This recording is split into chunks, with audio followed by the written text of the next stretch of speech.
This is a story about Krishna as a playful little child.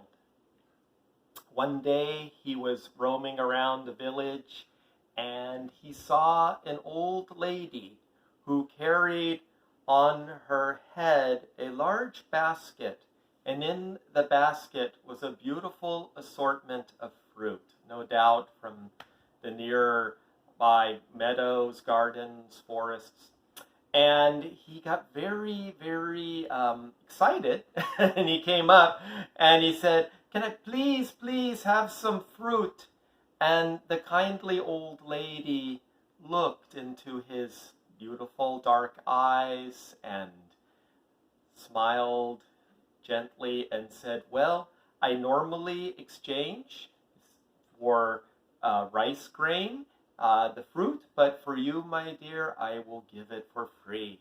And Krishna's eyes got big, and he said, "Oh, no, no." He refused to have her just give it for free. My dad is wealthy, and my parents, my ma has lots of rice that she can exchange. And so he said, "Come, come." And he sped off like a little dart of flame, a little whoosh, and somehow the old lady managed to follow him and find him. And she waited at the doorstep of his home, and he struggled and somehow managed to get the jars. The parents were nowhere to be found.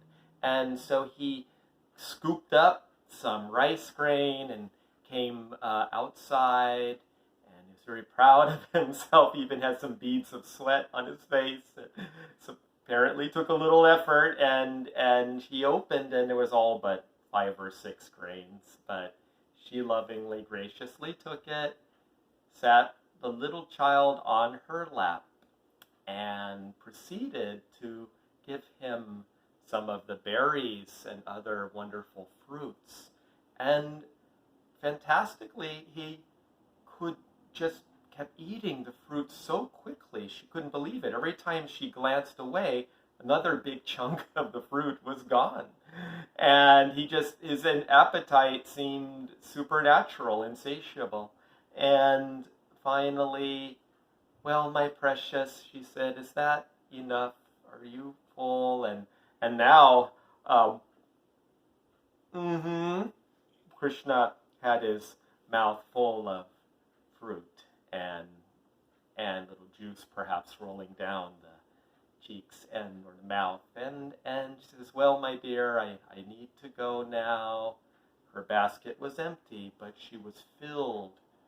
By giving the fruits of her labor, she was so filled with love and joy and bliss.